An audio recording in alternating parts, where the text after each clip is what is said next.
Hi, everyone, and welcome back to Philanthropy.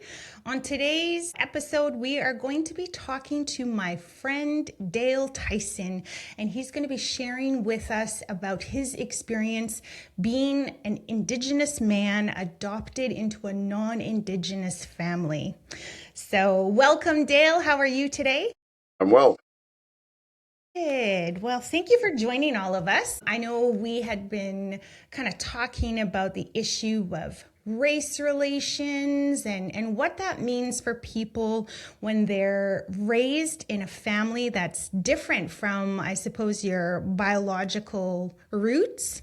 So if you're willing to share your experience, I think that would be really helpful for our listeners.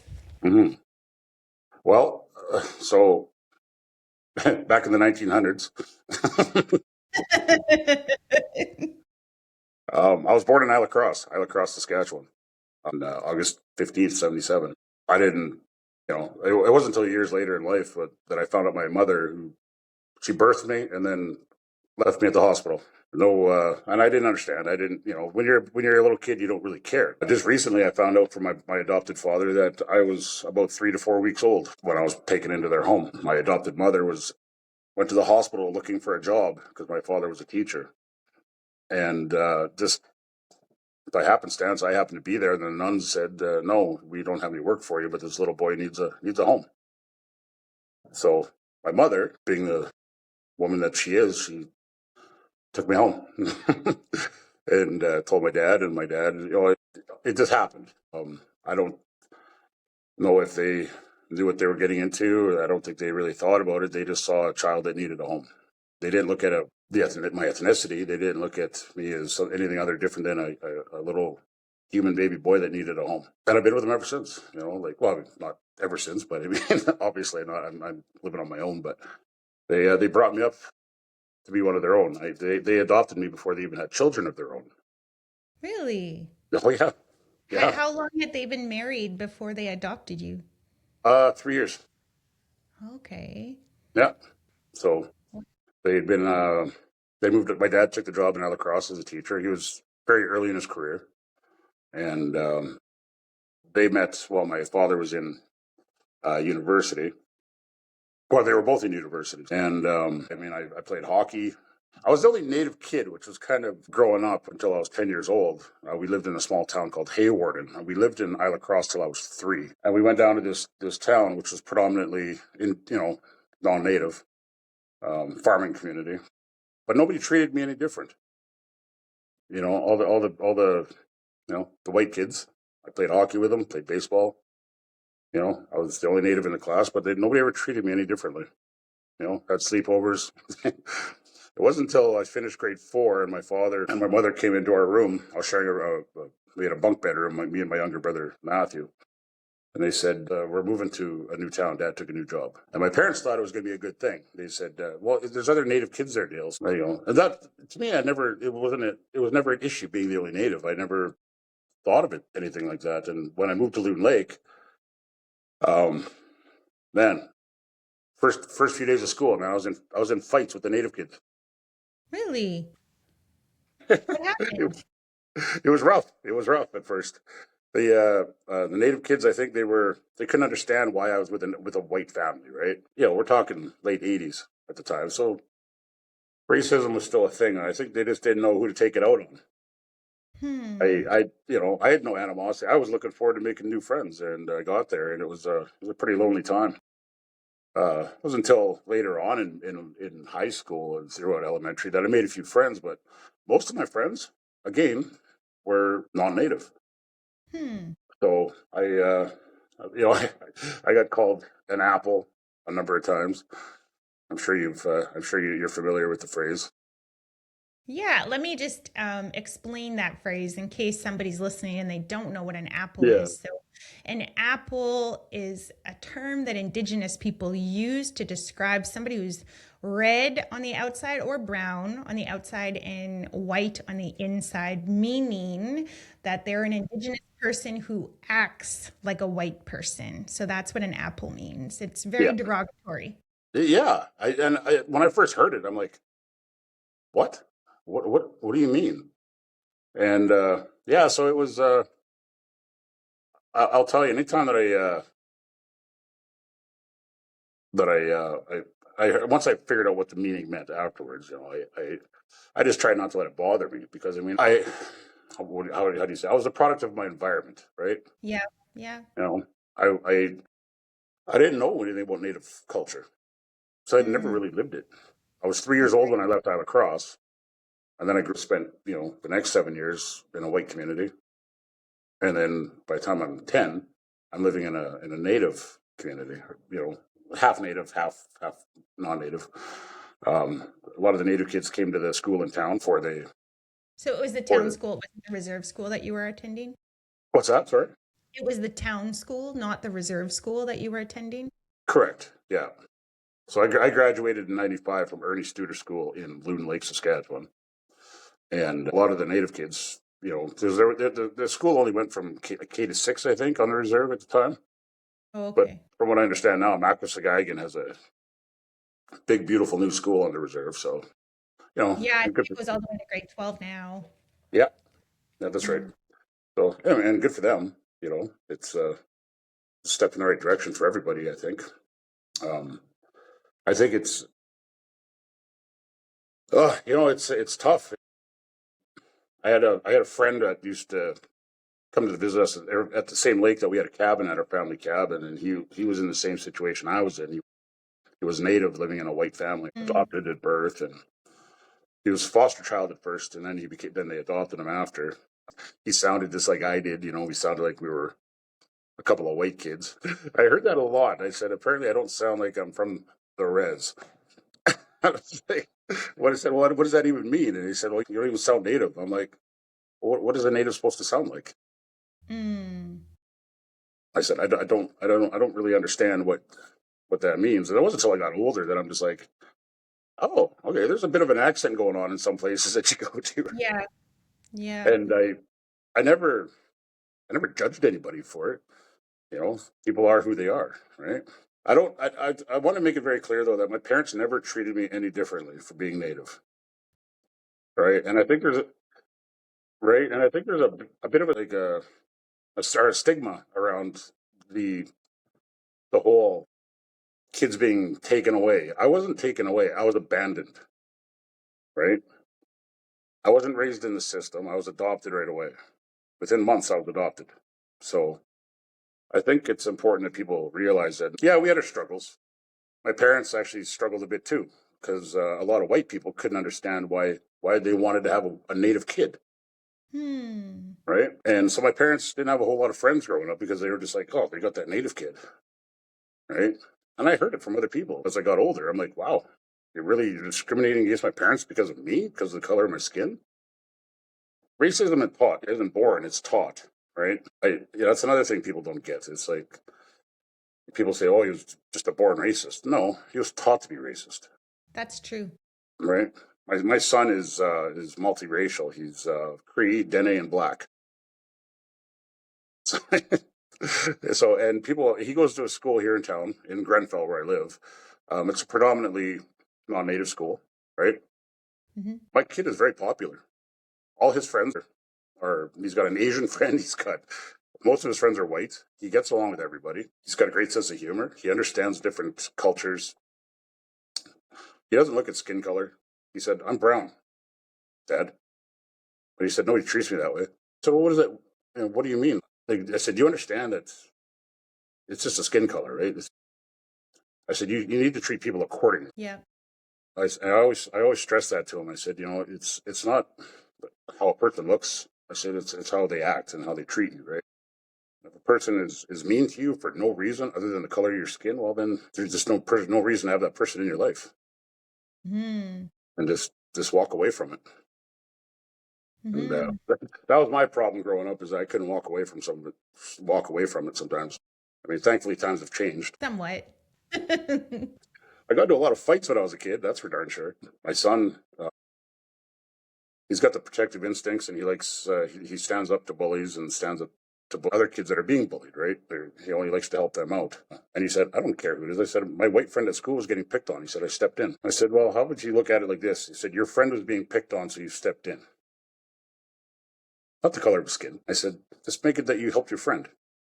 I said, I think if more people had that mentality, I said, there'd be a lot less, you're focusing on the wrong thing, right? That's right. Yep. So anyways, graduated in 95. Mm-hmm. Time to step out on my own. The one thing my parents didn't prepare me for was the world beyond home. Went to school. I went and worked in the oil fields for a while, and then I became a paramedic. That really threw me for a loop. I moved up to La Loche for a short time. Saw a lot of trauma, a lot of violence. I couldn't understand how a community and that's where my biological roots are from, is La Loche. I couldn't understand how a community so small could be so violent towards one another. I mean, we're talking murders. It didn't seem to end. Stabbings, shootings, stealing vehicles, intentionally crashing cars into buildings and each other, and running people down. And I was like, man, I said, the world's gone crazy. And that led to me starting to drink a lot. I drank a lot. Holy cow. Messed me up for a bit. It wasn't until I adopted a child of my own from the lodge. Yeah, I was 24 at the time, I think. Interesting.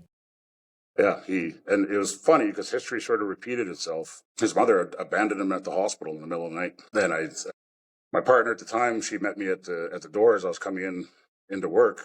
I was so tired because I'd been up for about 36 hours straight. There had been some murders, suicide, a sudden death, beatings, stabbings. There was just it happened in 36 hours, and I was tired. And I remember saying to her, I was like, I don't even want to talk to you right now. I said, I just want to go finish my paperwork, have a bite to eat, just go relax in my office until a call comes in. And she wanted me to go see this little boy, and I didn't want to. That's just because I was tired and grumpy. I went to where this kid was later. I couldn't sleep. Went over to see him, and he almost jumped on me. He was 19 months old when I met him. His name is Hayden. He changed my life. He I don't know, something inside me just kind of I couldn't say no to him, right? And so I went through the process of making sure that he was going to have a home and that he wouldn't be abandoned again. And now he's 24 years old himself. So having children changes a person. That's right. Yep. That should, in the best way. Yeah. Yeah, and I also have another son. He's 10 years old. I met somebody else years later, and he's only 10 years old now. Everybody always kind of teases me, like, such a big gap between your kids. I'm like, yeah, so it's also two different relationships. Right. Yeah, my younger boy I was 37 when he was born, and then I turned 38 shortly after. So, yeah, it's been a journey, that's for sure. Yeah. Well, thanks for sharing all of that.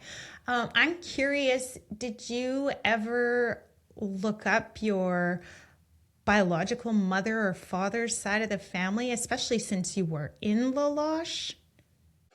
Yeah, so I met my biological mother when I was about 14. I was really really curious. My mom and dad didn't want to talk about it much. They knew her name, but that was about it. I don't think they really wanted to tell me anything. So I started phoning around La Loche. I ran up my parents' long distance phone bill, phoning everybody in La Loche. Just like, hey, do you know Selena Herman that gave up a kid 14 years ago? I'm like, finally somebody had got back, and they phoned. My dad came and got me. He's like, somebody's coming down from La Loche and they want to see you. I'm just like, oh, okay. My mom lost her mind. She thought I was going to get taken away or something was going to happen. Like she was so scared. She didn't even want that woman in my house. Right. But I met them. Okay, I went to my house. They came to my house, to my parents' place, and I met my sister and met my mother, or the woman that birthed me. Right. I still don't call her mom. She wasn't my mother. She's long since deceased. It was a very touchy subject for her, and I've never gotten the full story. I went to her house in La Loche when I was there, and I said, "Can we talk?" And she said, "Sure." I said, "I just want to know why you gave me up. That's all. The best thing you could have done for me was give me up." And she yelled at me. She got angry. She's like, "None of my kids talk to me that way. Get out of my house." I was like, "Wow, okay, bye." And I don't think we really talked a whole lot after that. I think I phoned her one time just to see how she's doing, and that was it. So she passed away a little while ago, or let's say 4 years ago now. I got to see her grave for the first time last year, and I went with my sister. I'm still close with my one sister, the one I first met when I was about 14. The same year that I moved to La Loche, I met my biological father. Okay. Not a good man. He started crying when he met me, and I was up. I was kind of tearful too. But what he said to me, and it just kind of, and I knew he was full of crap when he said it. He said, "All these years, I asked your mom where you were. I said, where's my son?" I said, wow. I said, I'm 21, 22 now. You were looking for me all these years? No, you weren't. You weren't looking for anybody. I said, yeah. He tried to come into my life with gifts. Bought a bunch of furniture, brought me a bunch of furniture, and gave me a vehicle of all things. And then a week Wow. later, he showed up, and he said, "I got to take it all back." And My. I was like, "Wow!" I was like, you just kind of solidified that bad Indian giver term." I said, Mm. "I really don't like that." I said, "Do you ever want to talk and just visit? Come say hi." He showed up at my house about a month later, asking me to borrow money from me. And I never saw him for 6 months. I ran into him 6 months later on Christmas Eve, and I said, "Hey, you got that money I lent you?" And he got mad at me for even asking. So, yeah, they weren't my mother, they weren't my father. That's for sure. So, I think Giver. they probably suffered their own trauma Yeah. at some point in time, and I never got to talk to them about it. They didn't want to talk about it. I had a good life though. I did. I had my struggles. I think it's important though that people realize that not all white people are bad, and not all white people are out to get you. You know. Yeah, actually, like I'm happy that you have shared this story because even for me, coming into this episode, I had a very different understanding. I assumed that you were part of the scoops, and of course, your story is very significantly different from that. Mhm. And and I'm grateful to hear a different side that there are people out there and despite what their race is that they have the best of intentions that they genuinely want to make sure that somebody has a good home Mhm. and clearly they did a great job raising you and so much so that their actions influenced you later on to do a very similar act to take in somebody that wasn't your birth son and to know that you could give him as good of an upbringing as you received from your family. So I think that's really amazing that you're able to share that. It's really powerful. Thank you. So my father was an educator.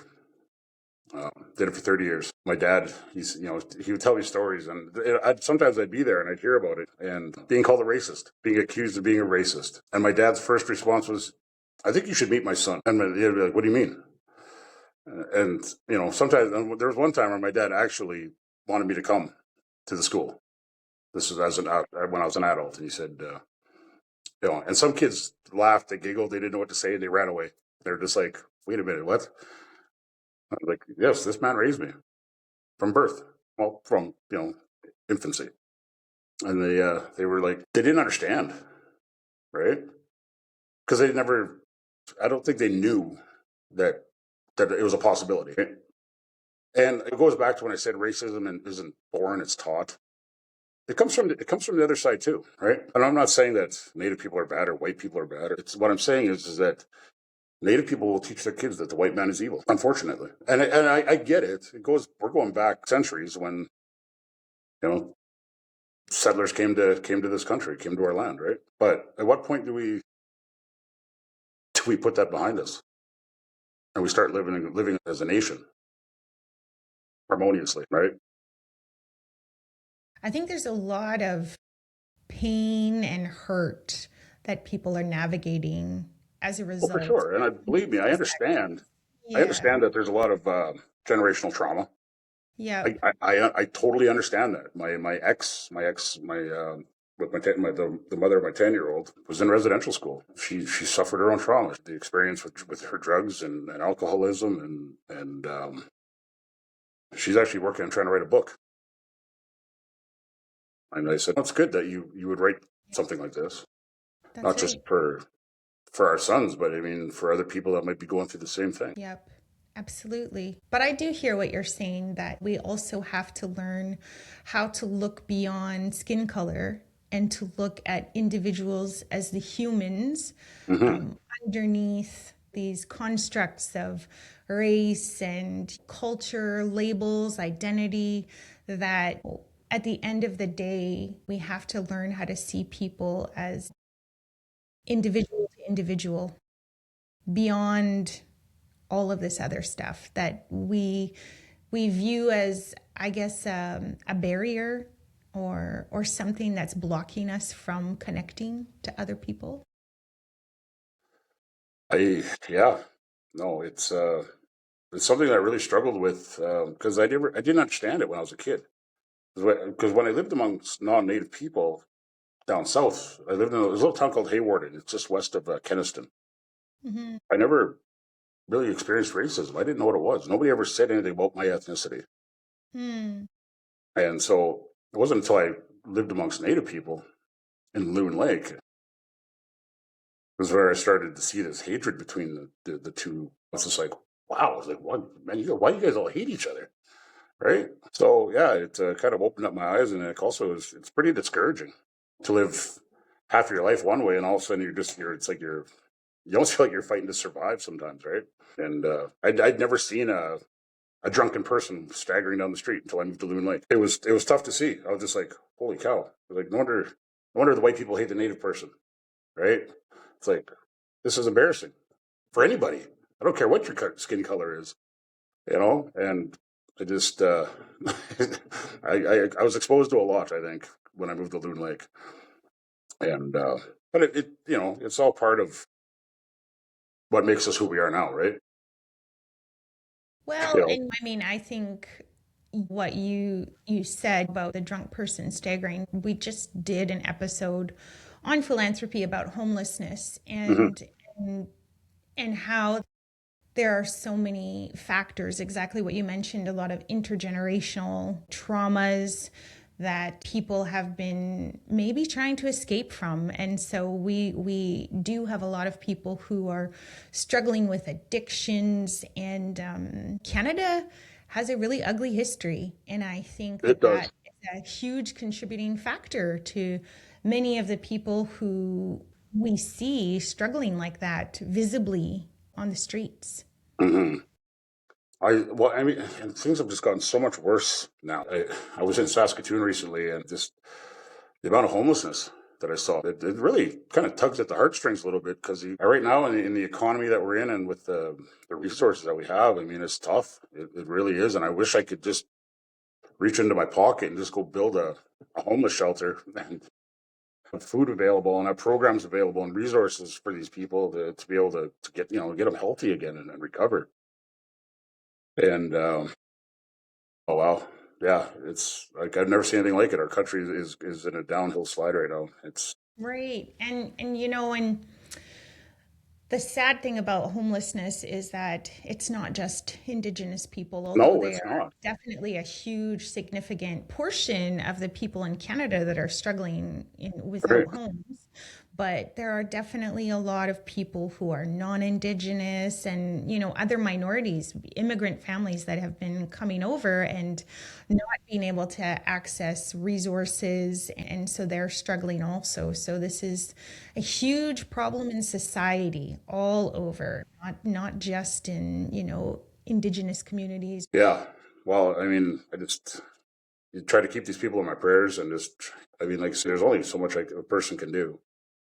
I mean, we do have to look after ourselves first to a point, and especially when you have children. My 10-year-old lives with me, so it's and that's by his choice.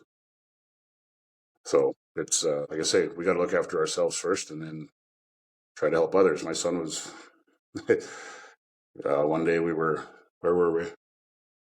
We were in Moose Jaw, and we saw a homeless person, and she was a young lady, and she had a child.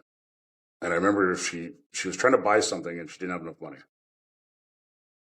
And my son looked at me and he goes, "Dad, how much money you got? Why? I want to give that mom some money." I was like, "Oh," "Oh, okay, sure." So I handed him a $20 bill, And he walked back to her and he just said, "Here." And he just walked away. And she just looked and she started to cry. And then my son started to cry. And he came back and he had tears in his eyes. I'm like, "What's wrong?" He said, "I wish we could do more." Oh, wow. I said, "I wish there was other kids." And I think he was eight at the time. But I said, "I wish there was other kids like you that have that great big heart." It's unfortunately, Maybe they do, but if we're not activating that side in kids, then it doesn't come out into full fruition, right?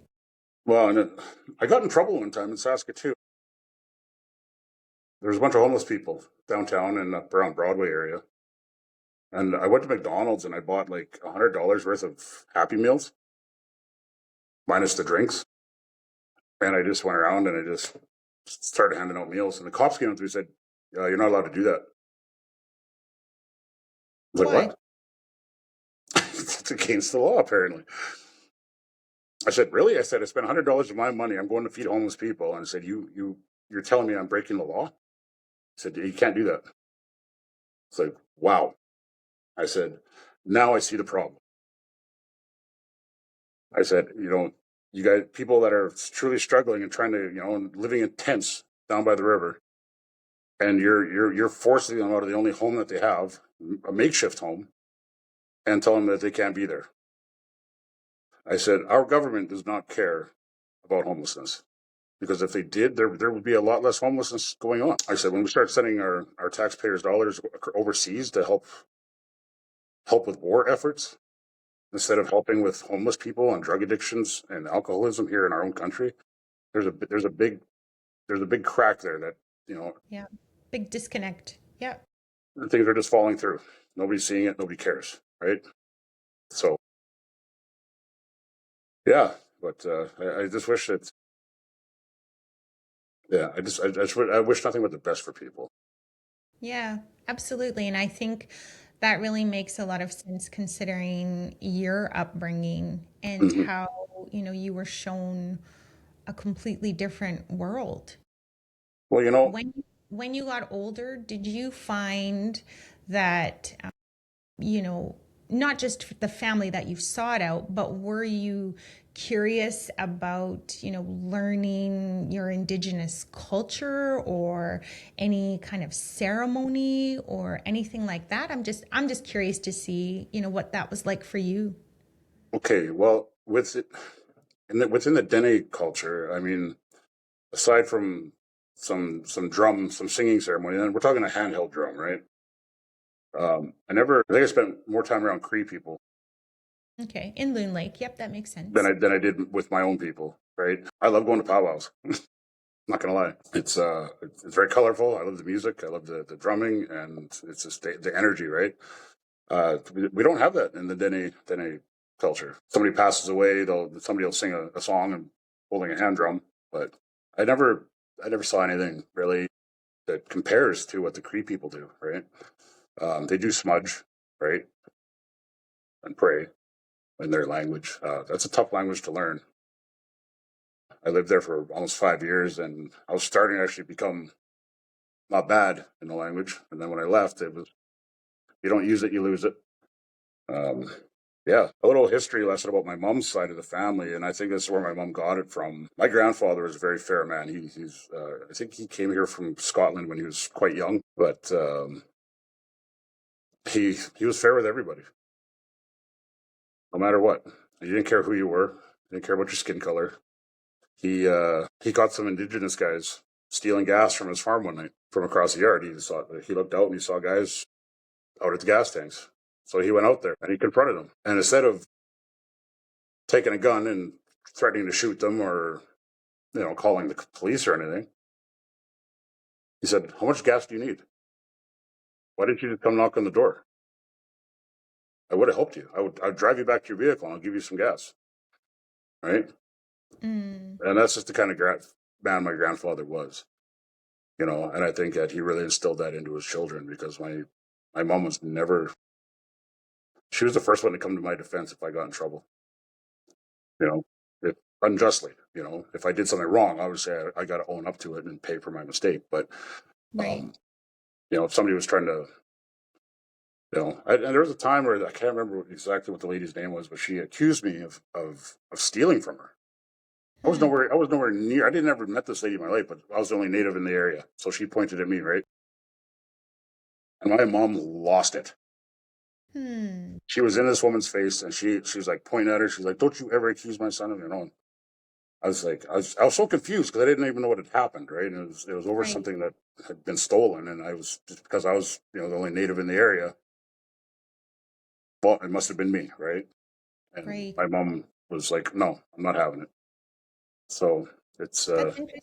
And I was actually going to ask you that question, and I think you've answered it already. But if you want to elaborate, I was going to ask when your parents had biological kids, if you ever noticed any difference between how they raised you versus how they raised the biological children. they Your sibling. raised them exactly the same way they raised me as their own.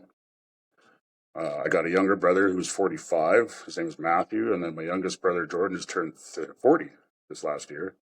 So yeah, they're both doing pretty good. My brother actually is an intake worker for an addiction center in Moose Jaw. And my younger brother Jordan is a safety manager for Richardson Pioneer. He's like the Western Canada safety guy, and that's actually what I do too. I have my own safety company. That's cool. So yeah, my brother phoned me one day, and he's doesn't really have any education other than high school, and he phoned me one day.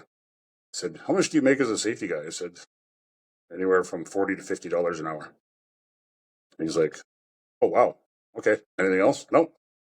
And then I found out he's a safety guy for Richardson, and then he moved up from there and became a safety manager or director. So he's doing quite well, living out in Manitoba now. But they've always looked to me as their big brother.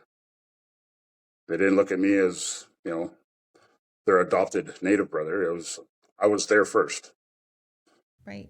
right? So I was always there with as big brother.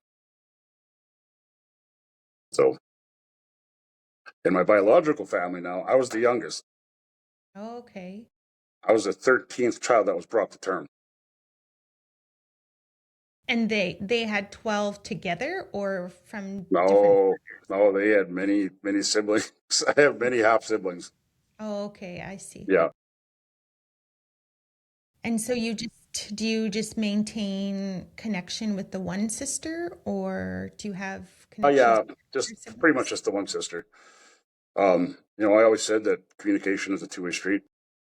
I tried to establish relationships. Um, so I had one brother on my dad's side, or my biological father's side. He passed away from cancer. We were actually quite close. It's unfortunate he died. Worked in the uranium mines for a lot of years, and it cost him his life. And then my one sister on my mom's side. So, and her and I still we talk quite often.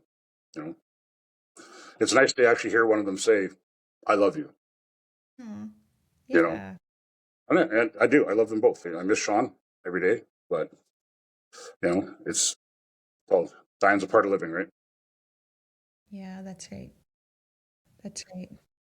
I think that the phrase "I love you" can be sometimes hard for some families to say, Oh, especially absolutely. if there's a lot of trauma, if there's a lot of crisis in that family, that those words can be almost absent, right? Yeah. Well, like I think her and I are probably closer because she actually came down with my mother when I was 14 Right, to right. meet me for the first time.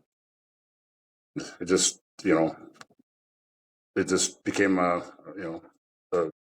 sibling love, right? She's just, she's my older sister. I'm her little brother, her huge little brother. Yeah. It's funny because I'm 6'4", 280 pounds, and she's. Just teeny. Yeah. Where are you from, Jessica? I'm from Canoe Lake. So, Oh, really? yep, same area. Yep. Yeah. I have a lot of Dene friends in the north, but not so many from La Loche, but from English River and Patchogue because Patchneck. Okay. Yeah. I lived there and I worked there for 4 years, and I'm actually teaching a group from English River right now, a couple of classes. They're in the teacher program, so I have Good for you. really strong ties in that community. Yeah, my son has a lot of Dene aunties. Yeah. Mhm. So, and actually, we've been exploring a lot of the cultural side of Indigenous groups around Canada, but it's been fascinating to see how many Dene nations exist across Canada. Like we're looking at BC and in the north, there's different Dene nations, and in Alberta, Tsuut'ina, and then of course in Saskatchewan, and exploring the ceremonies and that sort of side of the culture, which has been really interesting for some of them who know a lot of the history and that sort of thing, but the things too that they didn't know. So that's been really a very interesting time for all of us to be learning some of that information. Recently, we came across something called a tea ceremony, which is a Dene ceremony, and I was asking them about it. And Sorry, a what? a tea ceremony. Like if you were Tea to ceremony? drink Oh, tea, yeah, it's yeah. called a tea ceremony, TEA.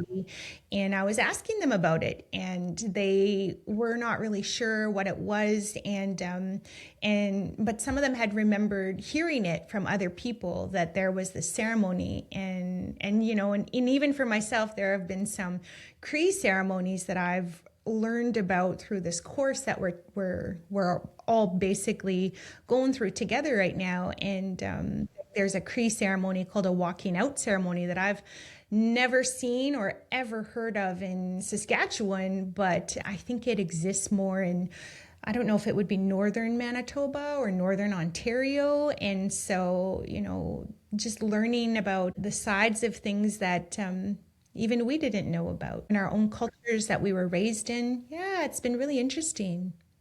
I got to spend some time with some Inuk people when I was in Nunavut. Okay. Wow, they're what a culture. How long They're. were you there? I was there twice actually. I was there in 2023 and just this winter. So back in January. But yeah, it's cool. I was up there for quite a bit in 2023, and I got to know a lot of the local people. They are very tiny in stature Yep, yep, compared to Crees and Denny's. yep. Like, I mean, they're tiny. They're very, very, very small people, and I got to learn more about their hunting traditions and what they eat, and their some of the ceremonies that they do. And Yeah. uh, I say, I don't know if I could bring myself to eat whale Blubber? blubber. Yeah, I'm curious. I would try it. I would no, 100. there's. I mean, I would. Yeah. But even some of the people from that are from there, the younger guys are like, yeah, we weren't given it to us at a young age, so like, it wasn't until we were older that we tried it, and then we're just like, ugh, like no, this isn't for us. I'll stick to Probably an caribou. acquired taste. Yeah, like they eat a lot of caribou up there, which is their number one meat source, and then for fish, it's Arctic char. Um, Right. yeah, so but I watched one guy showed me some videos and some of him hunting seals and stuff, and it's quite amazing. Yeah, Yeah. It really um, is very fascinating. I don't know if I'd want to try seal either. I think I would try it. I would try it just because, I feel like I can't make a judgment until I actually know. Well, even the guys that are from there who don't eat it, they're just like we weren't given. It wasn't given to us when we were babies and young kids, and so when we tried it later on in life, we just found it wasn't for us. It's a very strong taste. He said it's very. You'd have to like eat it a whole bunch of times and acquire that taste. Yeah, I think so. Oh, you were in New Zealand recently.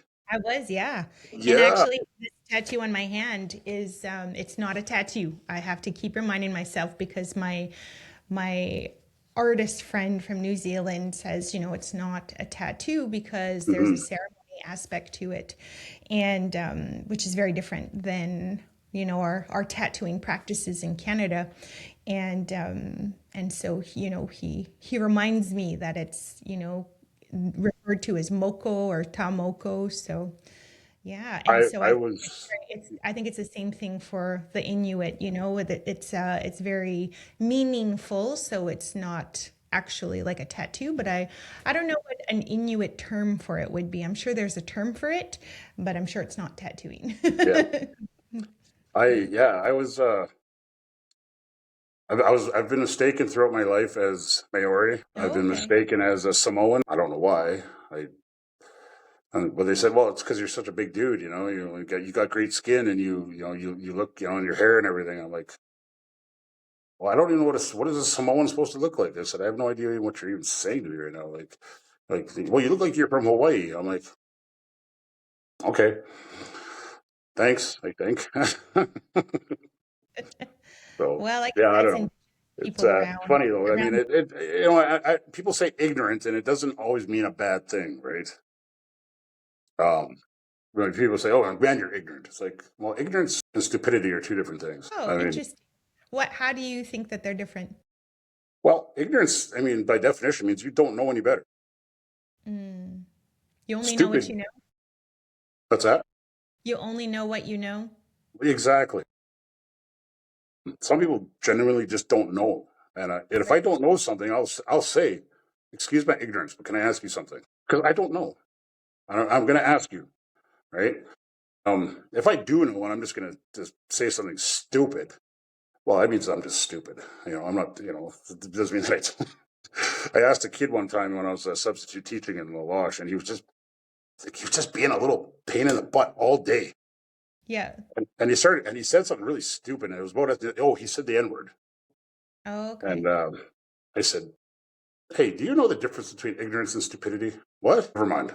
I said, I think you need to go to the office. We're going to have a chat with the, with the vice principal about this one.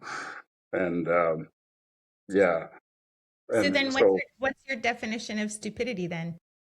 well, I mean, stupidity. Oh, wow. Okay, you're putting me on the spot here.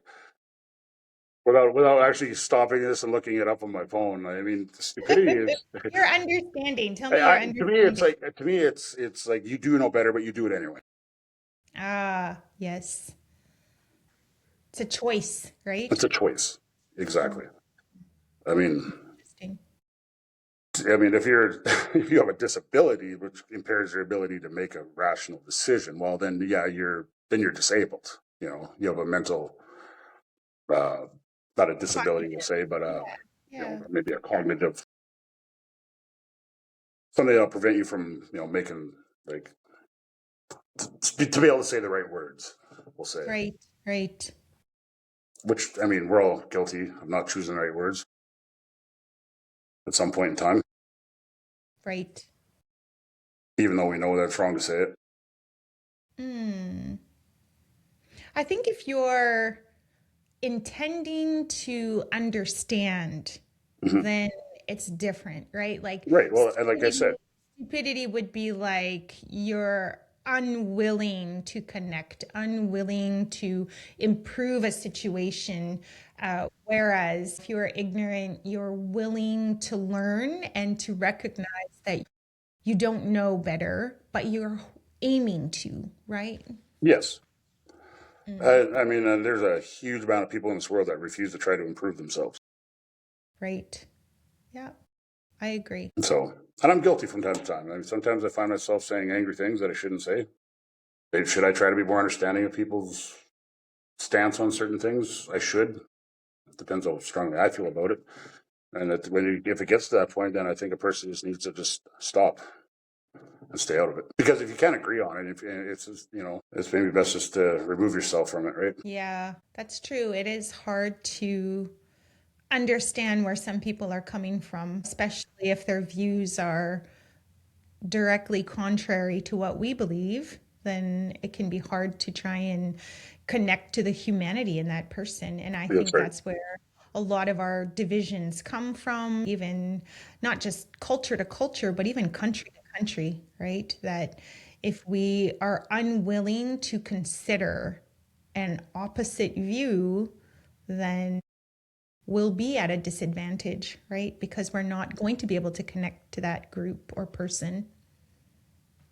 Yeah. Yeah, absolutely. Nice. Man, Well, Canoe Lake. The Canoe Lake yeah, Young Guns. They were the most frustrating hockey team I ever played against in my entire life. the best hockey team. Most You know frustrating. they're the best.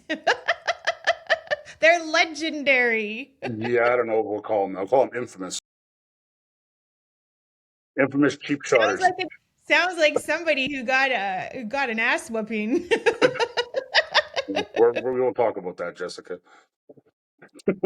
Oh man, I've never seen a hockey team hit so many people low in one game in my entire life. I was just like, man, somebody needs to like start swinging their sticks at these guys because this is getting ridiculous. We had three guys off the ice in the first period. I'm like, man, I don't even want to play anymore. Jeez. And they had a great goaltender too, which was even more frustrating. Oh, it's like you could fire 40 shots at this guy, and he would stop 40. It was crazy. Just a brick wall. Yeah, exactly. It's like he just covered every square inch of that net, and I just couldn't stand it. Well, they are legendary hockey players and also ball players.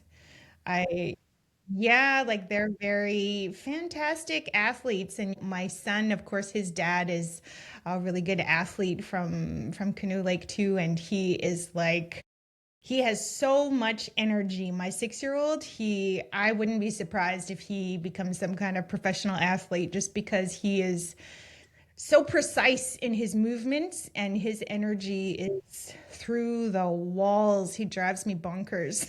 I got to put him in something very soon. Yeah, my son is he's a very passionate boxer.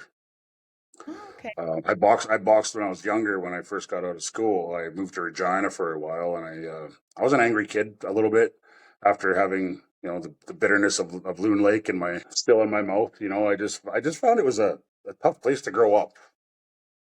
I was still very young and I hadn't matured yet, and I was angry, and I ended up you know making friends with this as a native kid, and he asked me if I wanted to come to the boxing club.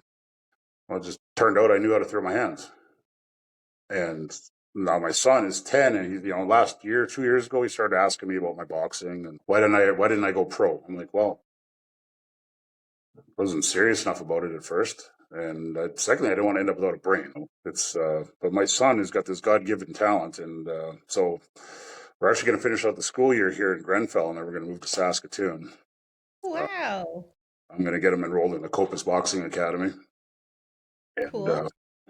yeah, my son was so bold as to go on his TikTok account and say, I'm not going to stop until my dad can call me the world champ. And I'm like, whoa. I said, man, you put that on the internet. I said, now you got to go do it.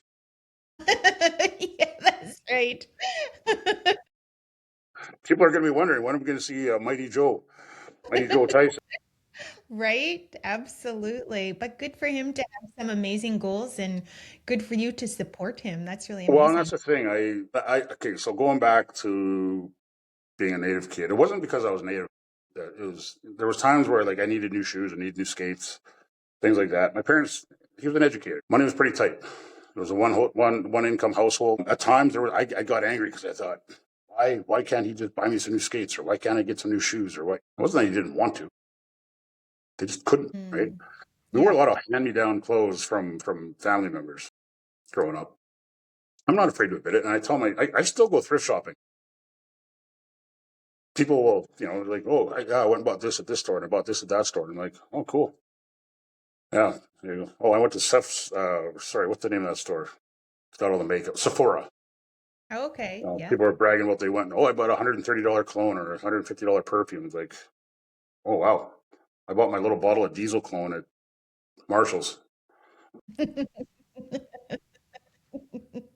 I try to, be smarter with my money and, look Yeah. after it. I see people that just extravagant spending, and then I think back to, homelessness. Man, I said $200. I said, wow, that would have been a huge donation to a soup kitchen.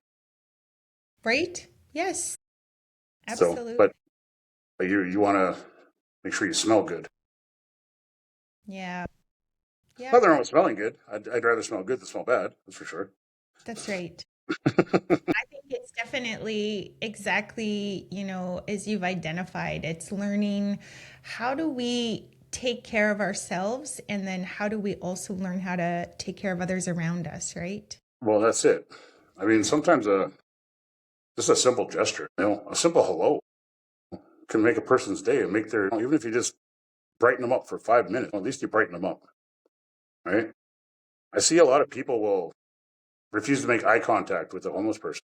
A guy asked me the other day downtown Saskatoon if I had any change, and I'm like, I do. I said, I've got a few bucks, I think.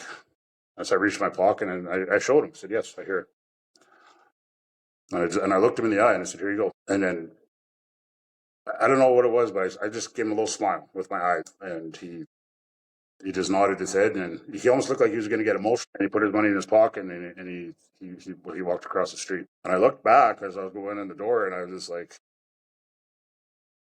well, I hope I made somewhat of an impact with him, and just let him know that he's still a human being.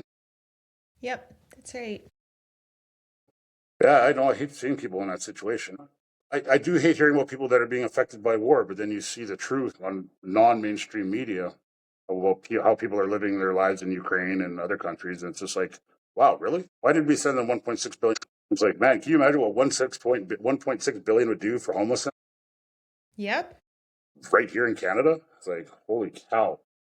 So, Well, and I think that that's a big issue that I have also. It's not that I do think it's wonderful to have these humanitarian efforts, and to look at nations around the world that are struggling more so, but I also think that we need to learn how to take care of our own people in our country before we're shipping off any kinds of funds and mhm, resources to places elsewhere when we have third world conditions right here in our own country. It doesn't make absolutely, sense to me, you know? absolutely. Yeah, it's tough to see it too, especially when it's our fellow countrymen and so many of our people, Indigenous people that are really struggling.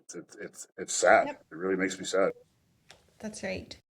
And so, especially considering these are the first people of our country, and what are we doing? What are we doing to make things better? And I think that's where a lot of that TRC actions, those recommendations, come into I play.